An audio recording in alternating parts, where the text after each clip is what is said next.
ನಮಸ್ತೆ ವೀಕ್ಷಕರೇ, ಮಾಯಾ ಲೋಕರಾಣಿ ಯೂಟ್ಯೂಬ್ ಚಾನಲ್ಗೆ ಸ್ವಾಗತ. ಐ ಹೋಪ್ ಎಲ್ಲರೂ ಚೆನ್ನಾಗಿದ್ದೀರಾ ಅಂತೇಳಿ ಭಾವಿಸ್ತಾ ವೀಕ್ಷಕರೇ, ಪಂಚರಾಜ್ಯಗಳ ಚುನಾವಣೆಗೆ ದಿನಾಂಕಗಳು ಘೋಷಣೆ ಮಾಡಿದರೆ ಎಲೆಕ್ಷನ್ ಆಫ್ ಇಂಡಿಯಾ ಅನ್ನುವಂಥದ್ದು, ಎಲೆಕ್ಷನ್ ಕಮಿಷನ್ ಆಫ್ ಇಂಡಿಯಾ ಅನ್ನುವಂಥದ್ದು, ಭಾರತ ಚುನಾವಣಾ ಆಯೋಗ ಪಂಚರಾಜ್ಯಗಳಿಗೆ ಸಂಬಂಧಪಟ್ಟಾಗೆ ಎಲೆಕ್ಷನ್ ಡೇಟ್ಸ್ನ ಅನೌನ್ಸ್ ಮಾಡಿದರೆ. ಸೊ ಇಲ್ಲಿ ಮೇಜರಾಗಿ ಎಲೆಕ್ಷನ್ ನಡೀತಾ ಇರತಕ್ಕಂಥ ತಮಿಳುನಾಡು, ವೆಸ್ಟ್ ಬೆಂಗಾಲ್, ಪಶ್ಚಿಮ ಬಂಗಾಳ, ಅಸ್ಸಾಂ, ಕೇರಳ ಮತ್ತು ಯೂನಿಯನ್ ಟೆರಿಟರಿ ಆಗಿರುವಂತಹ ಪುದುಚೇರಿ ಅನ್ನುವಂಥದ್ದು. ಸೊ ಈ ಒಂದು 5 ರಾಜ್ಯಗಳಲ್ಲಿ ಪ್ರಮುಖ ಸ್ಥಾನವನ್ನು ಪಡ್ಕೊಂಡಿರ್ತಕ್ಕಂಥದ್ದು ಪಶ್ಚಿಮ ಬಂಗಾಳ ಅನ್ನುವಂಥದ್ದು. ಸೊ ಪಶ್ಚಿಮ ಬಂಗಾಳದಲ್ಲಿ ಬರೋಬ್ಬರಿ 294 ವಿಧಾನಸಭಾ ಕ್ಷೇತ್ರಗಳನ್ನು ಹೊಂದಿರತಕ್ಕಂಥ ಪಶ್ಚಿಮ ಬಂಗಾಳ ಇದಕ್ಕೆ ಸಂಬಂಧಪಟ್ಟಾಗ ಒಂದು ಮೇಜರ್ ಸರ್ವೆ ಕೊಡ್ತಾ ಇದೆ ಸ್ನೇಹಿತರೆ. ಸೊ ಮೇಜರ್ ಸರ್ವೆ ಒಂದು ಅಪ್ಡೇಟನ್ನು ತೊಗೊಂಬಂದಿದ್ದೀನಿ. ಸೊ ಯಾರೇನೂ ನಮ್ಮ ಮಾಯಾ ಲೋಕರಾಣಿ ಯೂಟ್ಯೂಬ್ ಚಾನಲ್ನ ಸಬ್ಸ್ಕ್ರೈಬ್ ಮಾಡ್ಕೊಂಡಿಲ್ಲ, ದಯವಿಟ್ಟು ಸಬ್ಸ್ಕ್ರೈಬ್ ಮಾಡ್ಕೊಳ್ಳಿ ಅಂತ ಹೇಳ್ತಾ, ಸೊ ಅದರಲ್ಲೂ ಕೂಡ ಪ್ರಮುಖ ಒಂದು ಸಂಸ್ಥೆ ಆಗಿರುವಂಥ ಮ್ಯಾಟ್ರೈಸ್ ಅನ್ನುವಂತಹ ಸಂಸ್ಥೆ ಒಂದು ಅತಿ ದೊಡ್ಡ ಅಂಕಿಅಂಶನ ತೊಗೊಂಬಂದಿದೆ ವೆಸ್ಟ್ ಬೆಂಗಾಲ್ಗೆ ಸಂಬಂಧಪಟ್ಟ ಹಾಗೆ.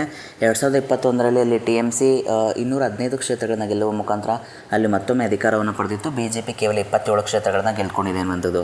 ಬಟ್ ಈ ಬಾರಿಯ 2026ರಲ್ಲಿ ಎಷ್ಟು ಈಗ ಚುನಾವಣೆ ನಡೆದರೆ ಎಷ್ಟು ಕ್ಷೇತ್ರಗಳನ್ನ ಗೆಲ್ಲುತ್ತೆ ಅನ್ನುವಂಥದ್ದು ಚುನಾವಣಾ ಪೂರ್ವ ಸಮೀಕ್ಷೆಯನ್ನು ಹೊರತಂಬಿದ ಮ್ಯಾಟ್ರೈಸ್ ಅನ್ನುವಂತಹ ಸಂಸ್ಥೆ.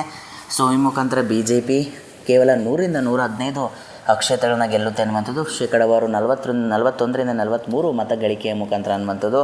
ಇನ್ನು TMC 155ರಿಂದ 170 ಕ್ಷೇತ್ರಗಳ ಗೆಲ್ಲುತ್ತೆ ಅನ್ನುವಂಥದ್ದು. ಈ ಮುಖಾಂತರ 2021ರಲ್ಲಿ ಗೆದ್ದಿರುವಂತಹ ಕ್ಷೇತ್ರಗಳಿಂದ ಕೆಲವು ಕಮ್ಮಿ ಕ್ಷೇತ್ರಗಳನ್ನ ಗೆಲ್ಲುತ್ತೆ. ಈ ಮುಖಾಂತರ ಇಲ್ಲಿನ ಸೋಲಿನ ದಾರಿ ಹಿಡಿತಾ ಇದ್ದಾರೆ ಮಮತಾ ಬ್ಯಾನರ್ಜಿ ಅನ್ನುವಂಥದ್ದು ಇಲ್ಲಿ ಸ್ಪಷ್ಟವಾಗಿ ಕಾಣಿಸಿಕ್ತಾ ಹೋಗ್ತದೆ ಈ ಒಂದು ಅಂಕಿಅಂಶ ಮತ್ತು ಮತಗಳಿಕೆಯನ್ನು ಗಮನಿಸಿದಾಗ ಅನ್ನುವಂಥದ್ದು. ಯಾಕೆಂದರೆ 2021ರಲ್ಲಿ ಅವರು ಬರೋಬ್ಬರಿ 48 ಶೇಕಡಾವಾರು ಮತಗಳಿಕೆಯನ್ನು ಮಾಡಿದರು ಅನ್ನುವಂಥದ್ದು. ಈ ಬಾರಿ ಎಲ್ಲ ಒಂದು ರೀತಿಯ ಒಂದು ಶೇಕಡಾವಾರು ಮತಗಳಿಕೆ ಕಮ್ಮಿ ಆಗುತ್ತೆ ಅನ್ನುವಂಥದ್ದು ಈ ಒಂದು ಮ್ಯಾಟ್ರಿಕ್ಸ್ ಸಂಸ್ಥೆ ಕೊಡ್ತಾ ಇರ್ತಕ್ಕಂಥ ಅಂಕಿಅಂಶ ನೋಡಿದಾಗ ಗಮನಿಸ್ಬೋದಾಗುತ್ತೆ. ಇನ್ನು ಇತರರು 5ರಿಂದ 7 ಕ್ಷೇತ್ರಗಳನ್ನು ಗೆಲ್ತಾ ಇದ್ದಾರೆ ಅನ್ನುವಂಥದ್ದು. ಸೊ ಸ್ನೇಹಿತರೆ, ವೆಸ್ಟ್ ಬೆಂಗಾಲಲ್ಲಿಗೆ ಪಶ್ಚಿಮ ಬಂಗಾಳದಲ್ಲಿ ಸುಮಾರು ಎಲೆಕ್ಷನ್ ಇಶ್ಯೂಸ್ ತುಂಬ ಆಗಿದೆ ಅನ್ನುವಂಥದ್ದು.